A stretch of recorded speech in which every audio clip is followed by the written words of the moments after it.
फौरन तस्वीर लेता है और उसके बाद फेसबुक में डालता है। पहले हम सुनते थे नेकी कर और दरिया में डाल, आज का बच्चा समझता है कि फोटो निकाल और फेसबुक में डाल। मैं आपसे पूछना चाहता हूं, खुदा की कसम जिंदगी थोड़ी सी है, जिंदगी थोड़ी सी है और इस थोड़ी सी जिंदगी में ऐसी बंदगी होनी चाहिए। आज मस्जिदें हमारे इलाके में एक से बढ़कर एक खूबसूरत मस्जिदें हैं। मस्जिदों में आदमी अंदर जाएगा तो दिल जो है मचलने लगेगा, लेकिन फुर्सत किसके पास है? मस्जिद बनाने के लिए 3 महीने तक इस गांव में उस गांव में 100 किलोमीटर की दूरी तक आदमी चला जाता है, लेकिन जब मस्जिद बन जाती है वहां अपनी पेशानी झुकाने के लिए कभी हमें फुर्सत नहीं मिलता है। मस्जिद तो बना ली शब्बर में, ईमान की हरारत वालों ने, मन अपना पुराना पापी है, बरसों से नमाजी बन ना सका।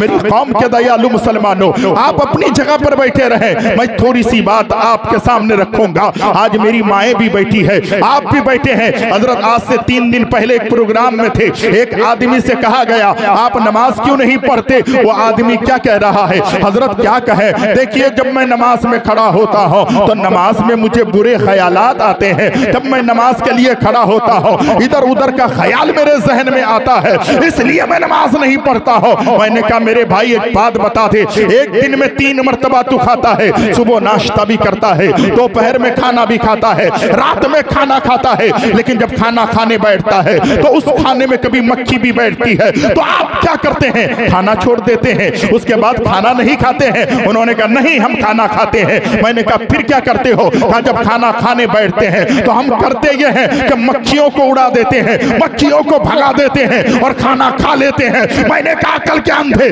जिंदा रहने के लिए अगर खाना जरूरी है तो आखिरत में आराम के लिए खुदा की बंदगी भी जरूरी है, खुदा की इबादत भी जरूरी है। अगर तेरे ख्याल में खाने में अगर मक्खी हो उसे उड़ा देता है तो नमाज के लिए खड़ा हो जाओ। जब बार बार नमाज के लिए तू खड़ा होगा, रब की बारगाह में पेशानी झुकाएगा। मेरे आका सल्लल्लाहु अलैहि वसल्लम ने इरशाद फरमाया जब तुम मुसल्ले में खड़े हो जाओ तो तुम्हारा तसव्वुर ये हो, तुम्हारी कैफियत ये हो, तुम्हारी हालत ये हो कि मुसल्ले पे तुम रहो तो तुम ये सोचो कि मैं खुदा को देख रहा हूं। अब बंदा जब खुदा को देख रहा है उसकी जिंदगी का हाल कैसा अच्छा होगा, वो कितनी बेहतरीन अनोखी जिंदगी गुजार रहा होगा।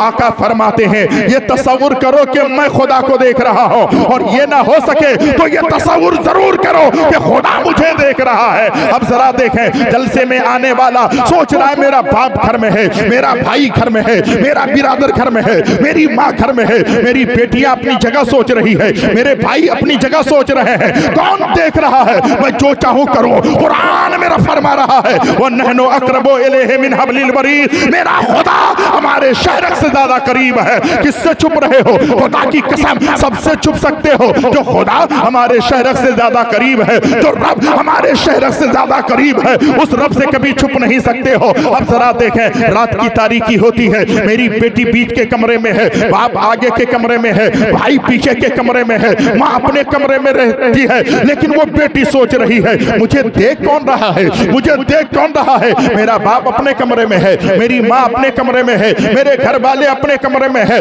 मैं तन्हा घर में हो, कौन देख रहा है? कुरान मेरा फरमाता है हमारा खुदा हमारे शहरक से ज्यादा करीब है। जब इंसान ये तसव्वुर करेगा कोई नहीं देखता, मेरा खुदा देख रहा है, उसकी आंख गुनाह करने से रुक जाएगी, ज़बान गुनाह करने से रुक जाएगी, पैर बियर पार की तरफ जाने से रुक जाएगा, इंसान का हाथ मजलूमों के गालों में जाने से रुक जाएगा। इंसान जरा गौर तो कर ले, कभी आप तसव्वुर नहीं करते हैं। आज हालात बिगड़े हैं, हमारे इलाके के हालात हैं। हजरत आज मैं एक जगह पर गया था तकरीर करके, जब मैं चुमाना लिखने के लिए एक गांव में गया तो वहां पर पैसा देख करके मैंने देखा एक स्टेज सजा है और उस स्टेज के अंदर जो है लड़के को भी बिठाया जाएगा, लड़की को भी बिठाया जाएगा। ये बेटी किसकी है, ये बहन किसकी है, ये माँ किसकी है? कभी तसव्वुर नहीं करते हैं, कभी ख्याल नहीं करते हैं। एक स्टेज है, आज पैसा हो गया, 3 लाख का डेकोरेशन आप लगाते हैं, पैसा हो गया, फूल लगाते हैं, पैसा हो गया, बेटी की शादी में 10 लाख का खर्चा करते हैं। तारीख पढ़िए, दौलत अगर आपके पास है तो आप बिला वजह कहीं खर्च नहीं कर सकते हैं। ये दौलत का आपसे रब कयामत में हिसाब लेने वाला है। आप कहां खर्चा कर रहे हैं? बेटी की शादी में 3 लाख रुपए का डेकोरेशन आप लगा रहे हैं। हजरत अफसोस की बात है, जब डेकोरेशन हो जाता है, खाना का इंतजाम इंतजाम हो जाता है। आज हमारे इलाके के लोग कहते हैं शादी में हम तो जाएंगे, लेकिन सुनिए 300 लोगों की बाराती आएगी। मैं आपसे पूछना चाहता हूँ, कुरान मेरा फरमाता है लक़द काना लकुम फी रसूलिल्लाह उस्वतुन हसना, बेशक मुस्तफा जाने रहमत की जिंदगी उम्मत मुहम्मदिया के लिए नमूना है। तुम हीरो को अपना एक जो है नमूना बनाते हो, तुम गांव के प्रधान को अपना नमूना बनाते हो। कुरान कहता है आका की जिंदगी उम्मत मुहम्मदिया के लिए बेशक सुभान अल्लाह। आका की जिंदगी देखें, नारे रिसालत, मसलके आला हजरत, गरीब नवाज कॉन्फ्रेंस। मुझे बहुत अफसोस लग रहा है, मुझे बहुत अफसोस के साथ कहना पड़ रहा है, खुदा की कसम। आज लोग कहते हैं हजरत फलाना गिरा देगा, फलाना बिगाड़ देगा, फलाना मार देगा। कुरान में फरमाता है वमन यतवक्कल अलल्लाहि फहुवा हस्बुहु, खुदा की कसम जो अल्लाह रब्बुल इज्जत जिसके लिए काफी है, अल्लाह जिसका हो जाए, जो अल्लाह रब्बुल इज्जत को अपना काफी समझता है,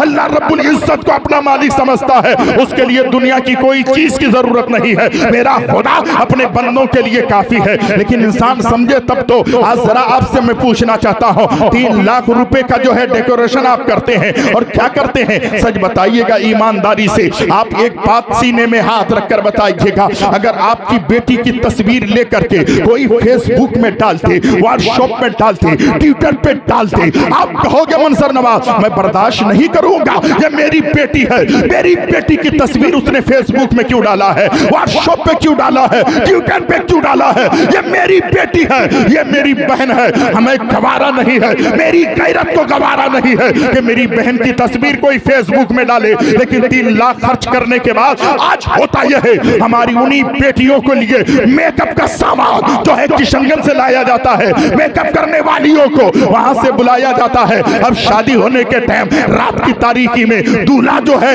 यानी 4-5-10 लाख रुपए जहेज लेने वाला दूल्हा आ रहा है, दुल्हन भी है। अब माँ बाप उसको बढ़िया से सजाते हैं, गांव की औरतें जो है बेहतरीन से सजाती है। अब दूल्हा वहीं बैठता है, दुल्हन भी बाजू की कुर्सी में बैठती है। सच बताइएगा ये गलत है कि नहीं है? शरीयत को आप पसे पुस्त डालते हैं, उलमा को कौन पूछता है यार? उलमा की इज्जत करता कौन है? उलमा की ताजीम करता कौन है? पूरी शादी कर लेगा, कभी पूछेगा नहीं हजरत ये जायज है कि नहीं है, ये शरीयत में जायज है कि नहीं है, क्योंकि उलमा की जरूरत नहीं है। लेकिन याद रखिएगा ये उलमा तो वो उलमा है मेरे मुस्तफा के वारिस है। अल उलमा वरसतुल अंबिया। तुम्हारा जनाजा उठ रहा है तो इस आलिम की जरूरत होती है, तेरी बेटी की शादी है तो इस आलिम की जरूरत होती है, तेरे घर में बच्चा पैदा होता है तो इसी आलिम की जरूरत होती है। अगर तेरे घर में फातिहा या अगर मिलाद की कोई महफिल सजती है तो यही आलिम की जरूरत होती है। तेरे बच्चों को तालीम देने की जरूरत है तो यही आलिम की जरूरत पड़ती है।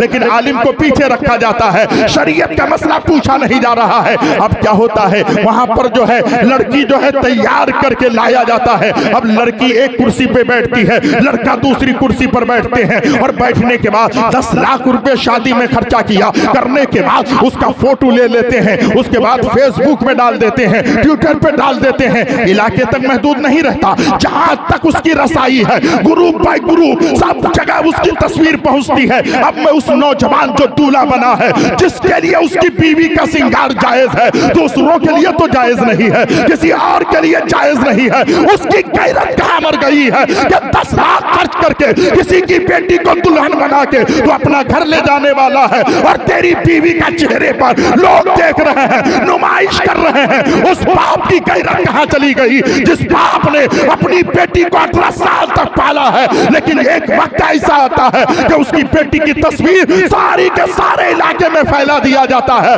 उस भाई का जमीर कहां मर जाता है जिस भाई ने कहा था मेरी बहन की तस्वीर अगर कोई उठा दे तो मैं उसे छोड़ूंगा नहीं। आज शादी हो रही है, नाजायज काम हो रहे हैं। ऐ मुसलमान, काम करना है तो जायज वाला करो, पैसा है तो इसका मतलब ये नहीं है कि फजूल खर्ची करते चले जाओ। मेरे आका की बारगाह में एक सहाबी आते हैं, आकर अर्ज करते हैं या रसूल अल्लाह फिदा का अभी वो उम्मी, मेरे माँ बाप आप पर कुर्बान। या रसूल अल्लाह मेरी बेटी की शादी होनी है या रसूल अल्लाह, लेकिन मेरे पास पैसा नहीं है, मेरे पास अशरफिया नहीं है, लेकिन बेटी की शादी है। आका ने फरमाया था, ऐ मेरे प्यारे सहाबी, उस्मान गनी की बारगाह में चले जाओ, जुन्नूरैन की बारगाह में चले जाओ। अब वो साहब ये रसूल है, दौलत हो तो इस अंदाज में खर्चा करो। आका सल्लल्लाहु अलैहि वसल्लम के गुलाम उठे, हजरत उस्मान गनी के घर में जाकर पहुंचे। जैसे ही पहुंचे हैं, अभी बाहर हैं, उस्मान गनी जो है जलाल में है। उस्मान गनी जो है अंदर के अपने घर की औरतों पर जो है बात कर रहे हैं कि कौन है जो चिराग की बत्ती को ऊंची कर दी है। यानी चिराग की बत्ती जो होती है, लालटेन की बत्ती होती है, वो थोड़ी ऊंची है, अगर वो ज्यादा तेज होगी, ऊंची होगी तो तेल ज्यादा पिएगी। हजरत उस्मान गनी कहते हैं तुम्हें पता नहीं है, चिराग की बत्ती को तुमने तेज कर दी है, ये तेल ज्यादा पिएगी। अब जरा सोचो तो सही, उस्मान गनी को रब ने कितनी दौलत दी है। उस्मान गनी तो वो उस्मान गनी है, खुदा की कसम। उस्मान गनी की जिंदगी पढ़ ले, सखावत का वो ताजदार है, सखावत का वो बादशाह है। उस्मान गनी रज़ी अल्लाह तआला अन्हु की जिंदगी पढ़िए। उस्मान गनी डांट पड़ते हैं कि आपने चिराग की बत्ती इतनी ऊंची क्यों कर दी है। अब जरा आप सोच सकते हैं कि जो इतना एहतियात करता हो, दौलत के ताल्लुक से इतना ख्याल रखता हो, वो सहाबी जो गए थे हाथ बांध कर खड़े हैं, अल्लाहु अकबर, मेरे नबी ने फरमाया है उस्मान के पास चले जाओ, मेरी बेटी की शादी का इंतजाम कर दें। लेकिन ये तो एक चिराग की बत्ती थोड़ी सी ऊंची होती है तो वो डांट देते हैं, मुझे क्या देंगे। अल्लाहु अकबर। उस्मान गनी की नजर जब उस सहाबी पर पड़ती है, उस्मान गनी रज़ी अल्लाह तआला अन्हु उसे मोहब्बत से अंदर बुलाते हैं, इस्तकबाल करते हैं, प्यार से बिठाते हैं, फरमाते हैं कैसे आना हुआ। उस्मान गनी से वो सहाबी कहते हैं, या रसूल अल्लाह सल्लल्लाहु अलैहि वसल्लम के प्यारे दीवानो सुनो, ऐ उस्मान गनी मैं नबी की बारगाह में गया था, आका ने फरमाया मेरी बेटी की शादी हो रही है, लेकिन कोई खर्चा नहीं है, पैसा नहीं है, रकम नहीं है, इसलिए मैं आपकी बारगाह में आया हूँ। नबी ने फरमाया उस्मान से जाकर कहना, उस्मान तेरी बेटी का इंतजाम फरमा देगा। इतना सुनना था, उस्मान गनी जो चिराग की बत्ती ऊंची हो जाती है, उस्मान गनी जलाल में आते हैं, उस्मान गनी मोहब्बत से बिठाते हैं, अंदर जाते हैं, और जाने के बाद जितनी उसकी बेटी की शादी में रकम की जरूरत थी उतनी रकम ला करके उस्मान गनी उस सहाबी के कदमों में डाल देते हैं। चेहरा देखा जा रहा है, चेहरे में मुस्कुराहट है। क्या मतलब यह है, दौलत अगर हो तो फजूल खर्ची ना करें। आप जरा सोचें, जब आप 3 लाख का डेकोरेशन करते हैं, आप जब बड़ा इंतजाम करते हैं, तो तेरे मोहल्ले में यतीम की बच्चियां भी रहती है, बेवा की बच्चियां भी रहती है। वो बेटियां सोच रही है, काश मेरे बाप के पास इतनी दौलत होती, मेरे माँ के पास इतनी दौलत होती, तो वक्त के साथ मेरे भी हाथ पीले हो जाते। जब वो बेटी रात की तारीकी में उठती है, सिसकियां लेती है, आंखों से आंसू बहाती है, खुदा की कसम सिर्फ वो गांव नहीं, आसपास में जितने लोग रहते हैं सबके सब जो है ऐसे हो जाते हैं। हर किसी के दिल का जो है दिल मुर्दा हो जाता है। हर इंसान देखता है कि सुकून कहीं नहीं है। पता चला इस्लाम किसी के आंखों में आंसू नहीं देखना चाहता, इस्लाम कभी किसी को दर्द नहीं देना चाहता। आज आप सियासत करते हैं, हजरत आज से 4-5 दिन पहले की बात है, हमने देखा है, और आज दिन की बात है। मैं एक गांव गया था, गांव का नाम नहीं बताता, उसकी वजह यह है कि रब हमारे इतने ऐब को छुपाता है, तो हमको ये इजाजत नहीं है, हम ये जुर्रत नहीं कर सकते हैं कि हम किसी के ऐब को जाहिर करें। आज मैं एक गांव में दिन में मिलाद को गया, मैंने देखा तकरीबन 60-70 आदमी थे। उस गांव में 200 से जायद लोग हैं, 60-70 आदमी। मैंने कहा कहाँ है लोग? उन्होंने कहा हजरत के पार्टी की बात है, हम टीएमसी वाले हैं, वो सीपीएम वाला है। आपने टीएमसी और सीपीएम की वजह से अपने भाई को बांट दिया, अपने बिरादर को बांट दिया, अपने रफीक को बांट दिया, अपने चाचा के बेटे को बांट दिया। आओ तारीख पढ़ो, तुम सियासत करते हो तो भाई के सामने दीवार खड़ी करते हो।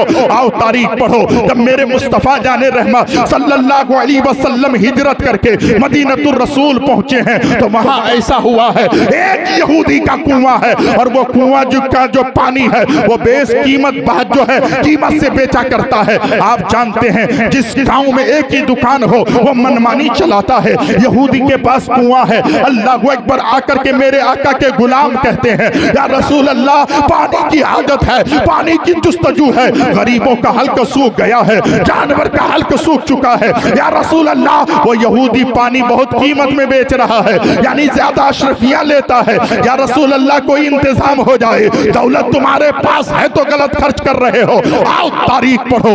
उस्मान गनी रज़ी अल्लाह तआला अन्हु को मेरे नबी ने बुलाया। उस्मान गनी जब तशरीफ लाए तो आका ने इरशाद फरमाया, है मेरे उस्मान एक काम करो, देखो वो यहूदी के पास चले जाओ और वो कुआं खरीद कर मदीने के सारे लोगों पर वक्फ कर दो। सुभान अल्लाह, दौलत हो तो किसी का काम आया जाए, दौलत हो तो किसी की मदद की जाए। आज दौलत होती है तो हम क्रिकेट में जो है क्रिकेट मैच में हम पैसा लगा देते हैं, नाच गानों में पैसे लगा देते हैं, कव्वाली की महफिल में पैसे लगा देते हैं। मैं आपसे पूछना चाहता हूँ, उस्मान गनी से जब नबी ने फरमाया, आका ने फरमाया जाओ और जाकर वो कुआं खरीद लो और गरीबों में तकसीम कर दो। अल्लाह अकबर। उस्मान गनी गए, मेरे आका ने फरमाया जितनी कीमत मांगेगा अदा कर देना, उससे 2 गुना दे देना। उस्मान गनी गए और जाने के बाद कहा, यहूदी का क्या है? कहा कि कुआं बेचोगे? उसने कहा हर दिन मैं कुएं का पानी बेचता हूँ, काफी रकम आ जाती है, अगर कुआं बेच दूंगा तो एक ही बार में सारा काम खत्म हो जाएगा, पैसा आना बंद हो जाएगा। उस्मान गनी ने कहा जो कीमत बोलोगे उसको डबल में दे दूंगा, लेकिन उसने कहा नहीं बेचना नहीं है, आप और हम होते तो आ जाते और आकर के आराम से सो जाते। उस्मान गनी जब घर में आए ना तो सारी रात उस्मान गनी को नींद नहीं आई। पता क्या चला? दौलत होने के बाद इस्लाम से मोहब्बत है, दौलत होने के बाद शरीयत से मोहब्बत है, दौलत होने के बाद नबी के वफादार से मोहब्बत है। उस्मान गनी रज़ी अल्लाह तआला अन्हु की जिंदगी पढ़े तो आपको पता चलेगा, सारी रात नींद ना आई। उस्मान गनी रज़ी अल्लाह तआला अन्हु जब रात खत्म हुई, मेरे आका तो वो हैं, आला हजरत फरमाते हैं, और कोई गैब क्या तुमसे निगाह हो भला, जब ना खुदा ही छुपा तुम पे करोड़ों दुरूद। और शायर कहता है वो महवे इल्तिफात है, जो चाहो मांग लो, मेरे नबी हयात है, जो चाहो मांग लो। बरेली के ताजदार फरमाते हैं, तू जिंदा है वल्लाह, तू जिंदा है वल्लाह, मेरे चश्मे आलम से छुप जाने वाले।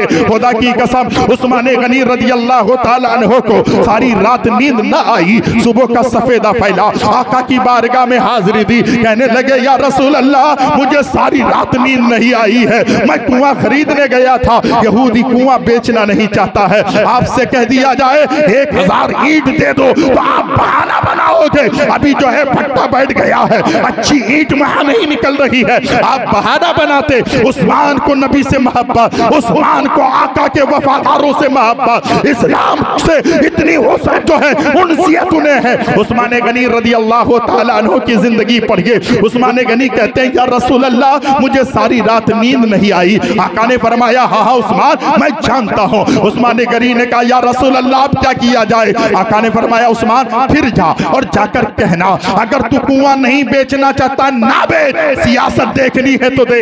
उस्मान गनी से मेरे आका ने फरमाया कुएं के पास जाकर के यहूदी से कह देना कि कुआं नहीं बेचता ना सही, लेकिन हफ्ते में एक दिन जो है उसे लेस पे दे दे, यानी किराए पे दे दे, यानी 6 दिन तू कुएं का पानी बेचना। यहूदी एक दिन जो कीमत मांगेगा मैं तुम्हें देने को तैयार हूँ, हफ्ते दिन में एक दिन वो कुआं हमें दे देना, हम जो है ये पानी लोगों में तकसीम करेंगे। हजरत तवज्जो चाहूंगा, बात खत्म हो रही है, मुझे दालकोला से आगे जलसे में जाना है, फिर अभी इसी वक्त जो है वहां से निकल करके किशनगंज भी जाना है, उड़ीसा बॉर्डर पे सुबह निकल रहना है। खुदा की कसम ये आपकी मोहब्बत है, मैं जानता हूँ दुनिया सलाम करती है, हैरत की बात है, मैं कुछ नहीं हूँ, सब मेरे आका की बात है। पहले उल्फत में कश्ती बहा मैंने दी, अब किनारे लगाना तेरा काम है, राह में जब कोई दुश्वार मकाम आता है, जाने क्या बात है लब पर तेरा नाम आता है। यह तसद्दुक किसी इंसान से मामूर नहीं, जिसे निस्बत हो वो हर हाल में काम आता है। तेरे कदमों में आना मेरा काम था,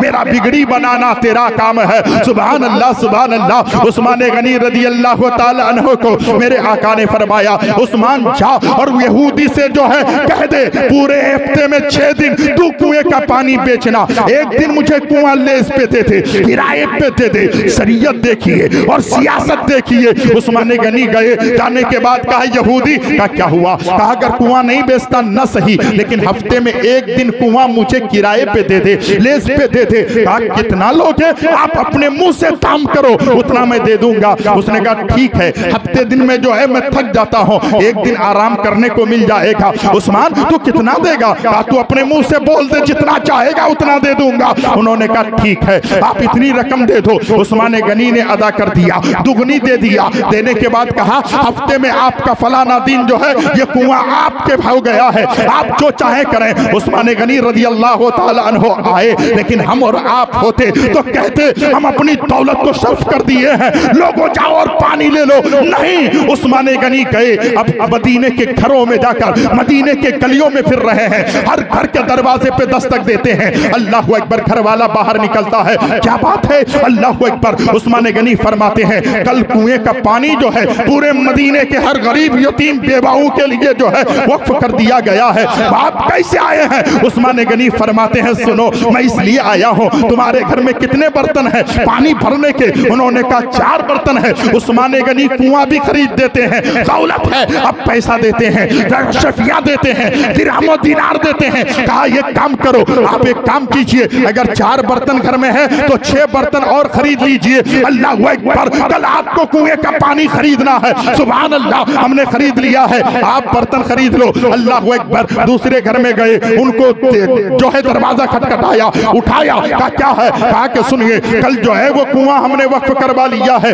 आपको कुएं का पानी भरना है। कितने बर्तन आपके घर में है? कहा 10। कितने आदमी हैं? 5। का एक काम करो और 10 बर्तन खरीद लो। तीसरे के घर में, चौथे के घर में, 5वें के घर में, 6ठे के घर में कुआं खुद अपनी पैसे से खरीदते हैं और उसके बाद जो है पूरे मदीने की गलियों में हर किसी के घर में जाते हैं। इसलिए तो रब फरमाता है इन्नल्लाह ला युदिय्यु अजरल मुहसिनीन, अल्लाह अपनी नेक बंदों की कोई नेकी को जाया नहीं फरमाता है। उस्मान की नेकी देखिए, उस्मान की मोहब्बत देखिए। उस्मान गनी पूरे मदीने के हर घर में जाकर हर किसी को जगाते हैं और पैसे देते हैं, बर्तन खरीद लो। बर्तन खरीदा, सुबह जब कुएं में गए तो अल्लाह अकबर, उस्मान गनी ने फरमाया जी खोल के हर आदमी अपने बर्तन में पानी भर ले। सबने जो है बर्तन को जो है फुल कर लिया, सबने अपने अपने बर्तन को फुल करके अपने घर चले गए। अब दूसरे दिन यहूदी की बारी थी, यहूदी कुएं के पास आया, कुएं से पानी बेचना है। एक भी ग्राहक नहीं आ रहा है, एक भी लेने वाला नहीं आ रहा है। वो सोचा थोड़ी देर बाद आएगा,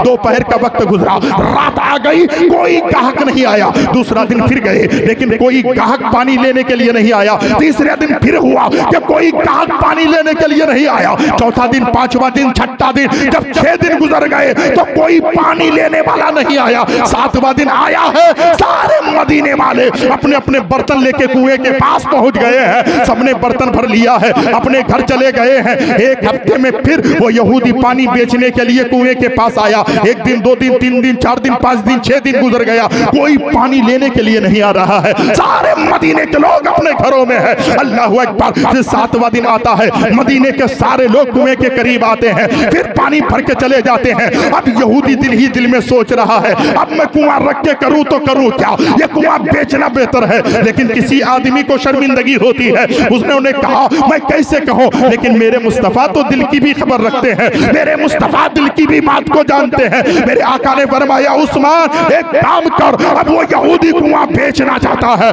चला जा और वो कुआं खरीद ले। अल्लाह अकबर। उस्मान गनी जब पहुंचे तो उस्मान गनी को देखकर यहूदी शर्मसार हुआ। यहूदी से उस्मान गनी ने कहा अब कुआं बेचोगे? उन्होंने कहा हाँ ये कुआं बेच दूंगा। कहा कितनी रकम लोगे? इतनी रकम लूंगा। उस्मान गनी ने वो रकम अदा कर दी और वो कुआं खरीद लिया। पता क्या चला, उस्मान गनी ने अपनी दौलत से जो है कुआं को भी खरीदा और मेरे नबी के वफादारों के लिए पानी के बर्तन का भी इंतजाम कर दिया है। आप सियासत करते हैं तो अपने भाई के लिए दीवार खड़ी करते हैं, जब शरीयत में कोई जो है सियासत करता है तो कुआं उसका होता है, कुछ दिनों के बाद कुआं नबी के वफादारों का हो जाता है। नारे तकबीर, नारे रिसालत, मसलके आला हजरत तामीरी कॉन्फ्रेंस जनाब मंजर नवाज साहब किबला।